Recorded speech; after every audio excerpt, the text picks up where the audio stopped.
interes sa mga misteryo ng kanilang bayan. Isang kwento ng isang aswang na hindi katulad ng karaniwang mga aswang na may malaswang layunin.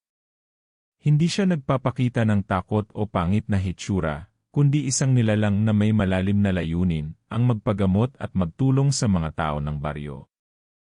Ang kwentong ito ay hindi isang kathang-isip, kundi isang tunay na kwento mula sa isang matandang mangukit ng mga alaala na nagbabalik sa atin ng isang mundo na halos hindi na natin alam. Minsan, may mga nilalang na hindi natin kayang ipaliwanag, at si Aling Maria, isang matandang babae mula sa baryo, ay isang halimbawa ng ganitong nilalang. Hindi siya katulad ng ibang aswang na kinatatakutan. Sa halip, siya ay naging isang simbolo ng pag-asa sa mga tao ng baryo, lalo na sa mga panahon ng sakuna at sakit. Bilang isang bata, si Aling Maria ay laging kinukwento ng kanyang lola, mga kwento ng mga gabing puno ng misteryo kung saan, sa kabila ng mga madilim na ulap at malalakas na hangin, ay may nakatambad na liwanag mula sa kanyang bahay. Ang mga hindi nakikita ng nakararami ay siyang nakikita ni Aling Maria, mga kaluluwang naguguluhan, mga sakit na hindi kayang gamutin ng mga doktor, mga sugatang kaluluwa na nangangailangan ng paggagamot. Kaya't sa kabila ng mga takot at tsismis na kumakalat, si Aling Maria ay naging tinatawag na aswang na gumagamot. Ngunit paano siya nakapagpaliwanag ng kanyang misyon? Bakit siya tinanggap ng mga tao ng baryo na may bukas na puso, bagaman siya ay isang nilalang na hindi maipaliwanag? Ayon sa mga matatanda, hindi lahat ng aswang ay may malasamang layunin. May ilan, katulad ni Aling Maria, na may layuning magbigay ng tulong. Ang kanyang lihim na tungkulin ay hindi basta-basta pinaniwalaan ng mga tao. May ilan na naniniwala, ngunit may ilan din na nagdududa. Ngunit, sa kabila ng lahat, isang bagay ang sigurado, may mga tao talagang napagaling ni Aling Maria mula sa mga sakit na hindi kayang gamutin ng siyensya. Isa sa mga pinakamakapangyarihang kwento ay ng si Mang Andres, isang magsasaka mula sa kabilang dulo ng baryo, ay dumanas ng isang malubhang karamdaman. Ang kanyang katawan ay hindi na gumagalaw at tila nawalan na ng buhay. Ang kanyang pamilya ay nawalan na ng pag-asa, ngunit sa isang pagkakataon, dumating si Aling Maria, ang aswang na hindi katulad ng iba. Sa kabila ng kanyang kakaibang anyo, siya ang naging huling pag-asa ni Mang Andres. Dahil sa matinding pagkakakilala ni Aling Maria sa mga halamang gamot, mga lumang ritual, at mga hiwaga ng kalikasan, siya ang naging sagot sa mga tanong at pangarap ng mga tao ng baryo. Marami ang nagsabi na siya ay may kapangyarihang magpagaling ng mga sakit na hindi kayang gamutin ng mga doktor. Ngunit paano? Ano ang sekreto ni Aling Maria na nagpapalakas sa kanya upang maghatid ng buhay sa mga taong halos nawalan na ng pag-asa? Sa gabing iyon, habang nag-aalab ang mga apoy sa mga kabahayan at ang buwan ay nagsisilbing ilaw sa madilim na kagubatan, isang kwento ang muling lumabas mula sa mga labi ng nakaraan. Isang kwento na magpapakita sa atin ng isang aspeto ng pagiging tao, ang pagtulong, ang pagtanggap, at ang pakiramdam ng pagiging bahagi ng isang komunidad. Si Aling Maria ay hindi lamang isang aswang, siya ay isang simbolo ng kabutihang hindi matitinag ng takot at paniniwala. Ngunit ang mga kwento ay hindi laging kasing tahimik ng gabi. Isang gabi, nang dumating ang isang banyaga sa baryo, nagsimula ang mga kakaibang pangyayari. Ang banyaga ay may dalang isang lihim na matagal nang itinatago, isang lihim na may kaugnayan sa kapangyarihan ni Aling Maria. Hanggang saan kaya ang kayang gawin ni Aling Maria upang maprotektahan ang kanyang misyon at ang kanyang mga alagad? Ang mga tanong ay nagsimulang maglaho sa pagitan ng mga anino at ng mga kakaibang tunog sa gabi. Magiging matagumpay kaya si Aling Maria sa kanyang misyon upang magpagaling at magbigay ng liwanag sa dilim ng mga tao ng baryo? O may mas malalim pang lihim na nakatago sa kanyang nakaraan, isang lihim na magpapabago sa lahat ng bagay na alam natin tungkol sa kanya? Ang kwento ni Aling Maria ay isang paalala sa atin na hindi lahat ng mga nilalang ay makikita sa mata ng takot. Minsan, Ang kabutihan ay dumadating mula sa mga hindi inaasahang lugar, at ang mga tao ay may kakayahang magbukas ng kanilang mga puso upang tanggapin ang mga bagay na hindi nila kayang ipaliwanag. Kung nais mong malaman ang buong kwento ni Aling Maria, at kung ano ang nangyari sa kanya sa gabing iyon, manatili lang at maghintay sa susunod na bahagi ng kwento. Habang ang gabi ay unti-unting sumasaklaw sa buong baryo, ang tahimik na paligid ay tila nagiging saksi sa mga hindi maipaliwanag na pangyayari. Sa ilalim ng mapanuring mga mata ng mga matatanda, nagsimula na ang mga pagbabago sa baryo. Si Aling Maria, na minsang itinuturing na isang alamat lamang, ay unti-unting nagsimulang magpakita ng mas malalim na mga katangian. Hindi na siya basta-basta aswang na ang tanging layunin ay manghawa ng takot. Sa halip, ang kanyang mga galak na mga mata at mahinahong kilos ay naging paalala ng isang misteryong hindi pa natutuklasan ng karamihan. Si Aling Maria ay may isang malaking lihim na hindi alam ng sinuman, isang lihim na nauugnay sa kanyang mga kasanayan sa pagpapagaling. Sinasabing ang kanyang mga kapangyarihan ay hindi mula sa mga itim na gawain o sa madilim na mga ritual. Sa halip, ito ay isang uri ng kaalaman na naipasa sa kanyang mga ninuno, isang kaalaman na pinagtaguyod ng mga magulang ni Aling Maria sa gitna ng kabubatan, malayo sa mga mata ng mga tao. Ang mga halamang gamot na kanyang ginagamit ay mga bihirang uri na tanging sa isang tiyak na bahagi ng kagubatan matatagpuan. Sa mga ritual na isinasagawa, may mga bagay na tanging ang mga pinili lamang ang nakakaalam. Ngunit may mga pagkakataong ang mga ritual na ito ay nagiging peligroso at nagpapakita ng mga hindi inaasahang epekto. Habang lumalalim ang gabi, dumarating ang banyaga na nagdala ng isang misteryo. Si Fernando, isang batang lalaki na mula sa malalayong lugar, ay pumasok sa baryo. Walang ibang layunin kundi maghanap ng kasagutan sa sakit na matagal nang nagpapahirap sa kanyang ina. May mga sinabi siyang narinig mula sa mga bayan sa paligid, isang aswang na nagtataglay ng kakayahang magpagaling. Si Aling Maria. Ang pangalan ni Aling Maria ay nagsimulang mag-ikot sa mga labi ng mga usap-usapan, at napagdesisyonan ni Fernando na bisitahin ang lugar upang maghanap ng lunas para sa ina na malapit nang mawalan ng pag-asa. Dahil sa mga kwentong narinig ni Fernando mula sa mga nakaranas ng mga himala ni Aling Maria, ipinagpilitan niyang lumapit sa matandang babae. Ngunit hindi tulad ng ibang mga tao, nagdala siya ng mas maraming tanong kaysa sagot.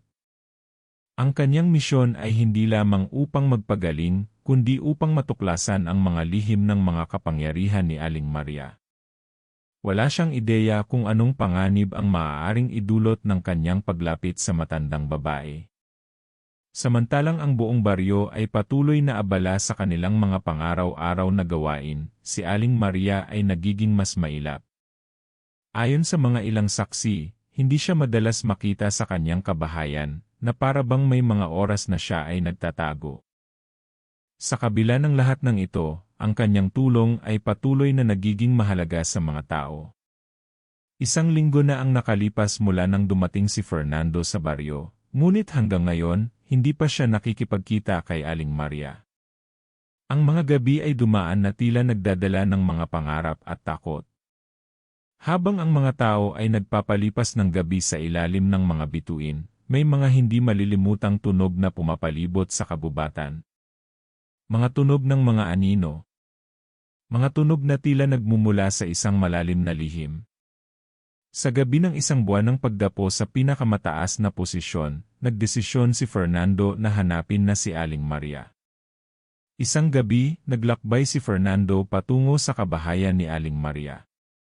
Ang bahay ay matatagpuan sa gilid ng kabubatan, na may kalayuan mula sa mga kabahayan ng mga tao. Ang landas ay madilim at makipot, at ang malamig na hangin ay bumabalot sa kanya habang naglalakad. Naririnig niya ang mga huni ng mga ibon at ang malamlam na tunog ng hangin sa mga dahon. Ngunit sa kabila ng katahimikan ng paligid, parang may mga mata na nagmamasid sa kanya. Nang makarating siya sa harap ng maliit na bahay ni Aling Maria, naramdaman niya ang kakaibang presensya na nagmumula sa loob ng bahay. Tumayo siya roon sa harap ng pintuan, hindi makagalaw. Ang takot ay bumangon mula sa kanyang dibdib, ngunit ang pagnanais na matulungan ang kanyang ina ang nag-udyok sa kanya upang tapusin ang misyon. Isang tinig mula sa loob ng bahay ang nagpatigil sa kanya. "Pumasok ka," wika ng tinig ni Aling Maria. Ang boses na ito ay puno ng kabighanyan, ngunit may kaunting takot din na sumasabay sa tono. Dahil sa matinding kaba, pumasok siya sa loob ng bahay. Ang loob nito ay may kakaibang amoy, isang amoy na magkahalong mga halamang gamot at mga insenso. Ang bawat sulok ng bahay ay puno ng mga kakaibang bagay, mga botelya, mga halamang ugat, at mga kasangkapan na hindi alam ni Fernando kung para saan. Dahan-dahang tumungo siya sa gilid ng maliit na lamparang nagsisilibing ilaw. At doon, nakita niya si Aling Maria, na may mga mata na kumikislap sa dilim. Hindi pa rin tiyak ni Fernando kung paano niya ipapaliwanag ang kanyang layunin. Ngunit bago siya makapagsalita, si Aling Maria na ang nagtanong, "Bakit ka nandito, anak?" Tumitig si Fernando sa kanya, at ang mga mata ni Aling Maria ay nagkaroon ng isang misteryosong ningning. Ngunit bago pa man siya makapagsalita, may isang bagay na nangyari. Isang puwersa na parang humatak sa kanyang katawan. Isang malalim na pandaman ng pagbabago ang dumaan sa hangin. Sa mga sandaling iyon, napansin ni Fernando na hindi siya lamang ang naroroon. Isang nilalang, isang presensya mula sa dilim, ang dahan-dahang nagsisimulang magpakita. Ang gabing ito ay magtatakda ng isang paglalakbay na puno ng mga lihim na maaaring baguhin ang lahat ng kanyang mga paniniwala at ang kanyang mga alaala.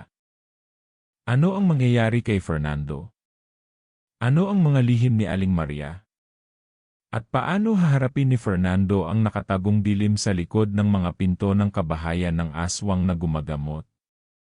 Habang ang mga mata ni Fernando ay patuloy na nakatutok kay Aling Maria, ang puso niya ay nagsimulang mag-rapid beat.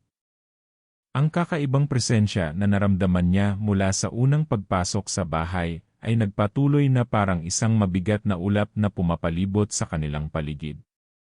Si Aling Maria, na nakaupo sa isang matandang upuan, ay tila nakatingin sa kanya nang may kabuntot na kahulugan sa kanyang mata.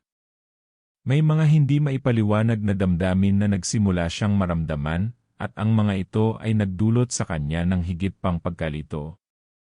"Anong kailangan mo?" tanong ni Aling Maria. Ang kanyang boses ay tahimik ngunit puno ng bigat. Ang mga salitang iyon ay tila naglalaman ng isang misteryo, at sa bawat pagpalo ng hangin sa loob ng bahay, parang ang bawat sulok ay nagiging saksi sa isang kwento na matagal nang nakalimutan.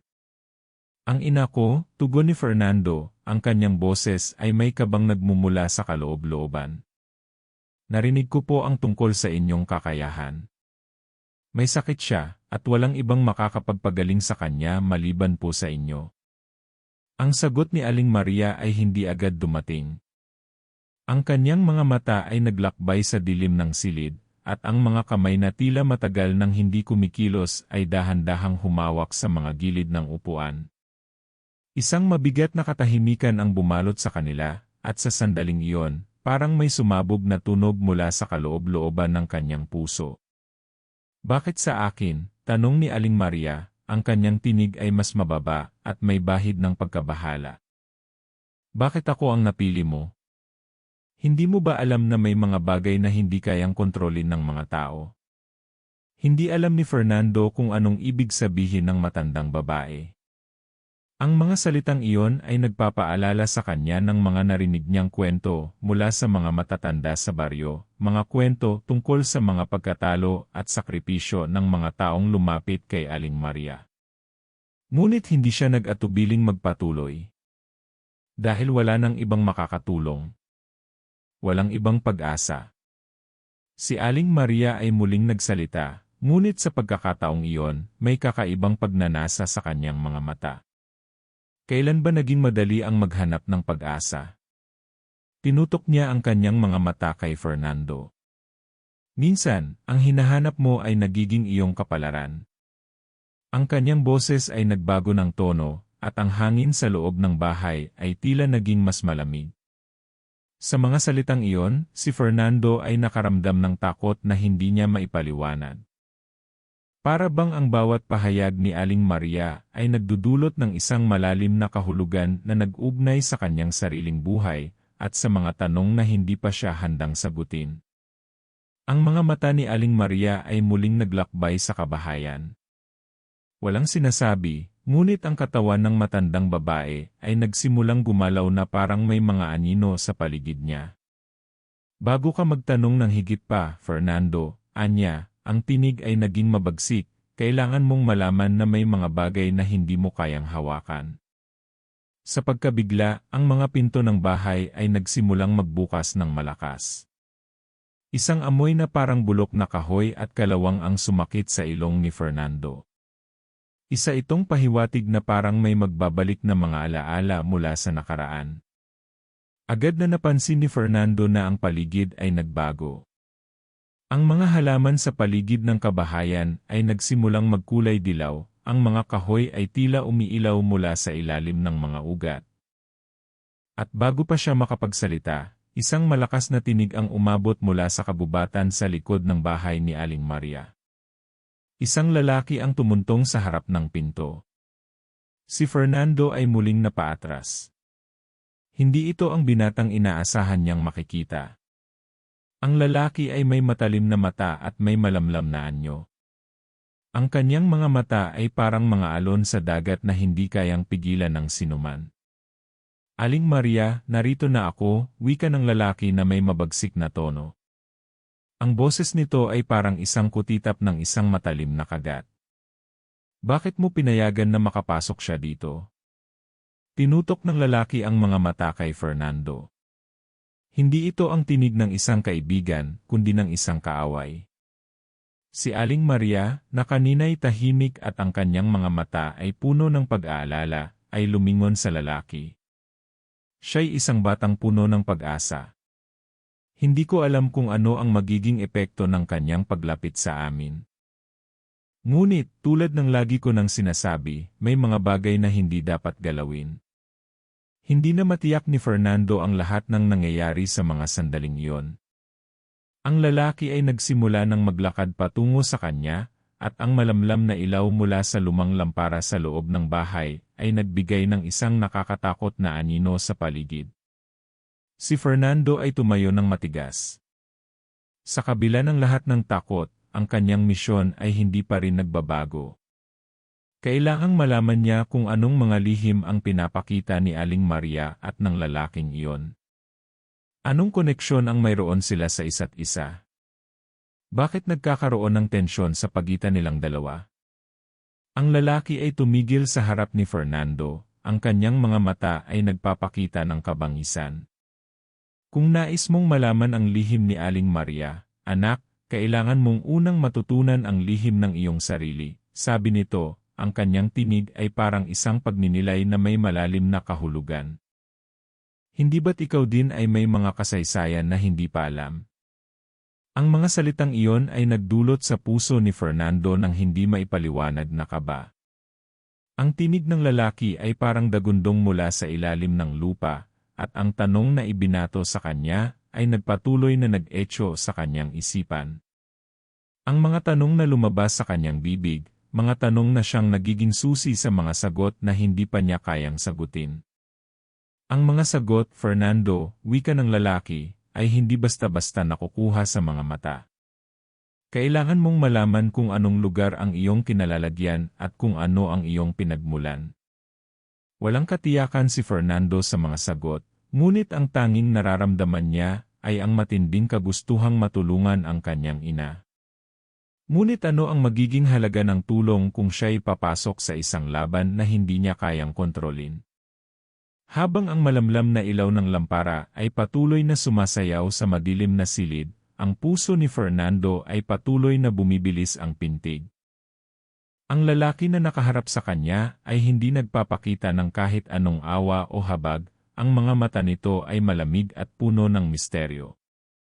Si Aling Maria, na kanina'y tahimik, ay nakatayo sa isang sulok ng kwarto, ang kanyang mga kamay ay nakahawak sa isang lumang kwintas na tila may malaking kahulugan. Parang bawat galaw ni Aling Maria ay may isang bagay na ipinagkakait sa kanya. Hindi siya makapagsalita, at sa bawat pagtingin sa lalaki,